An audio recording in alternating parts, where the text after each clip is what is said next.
Welcome to Rajesh home cook. சால மீன் தவா roast. சால மீன் தவா ரோஸ்ட் செய்ய தேவையான பொருட்கள்: சால மீன் 1/2 கிலோ, தனி மிளகாத்தூள், சால்ட் தேவையான அளவு, வாட்டர் லைட்டாக வந்து தெளிச்சுக்கலாம். நம்ம வந்து மீனை வந்து இந்த தனி மிளகாத்தூள் போட்டு விரவும் போது தெளிச்சுக்கலாம். ஃபஸ்ட்டு சால மீனை இதெல்லாம் எடுத்துகிட்டு சுத்தப்படுத்தி கட் பண்ணிக்கலாம்.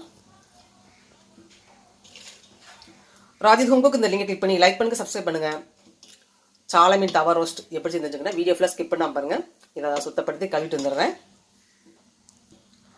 சால மீன் ரோஸ்ட் பண்ணுறதுக்கு சுத்தமாக கழுவியாச்சு. இப்போ வந்து இந்த பாத்திரத்தில் மீனை போட்டு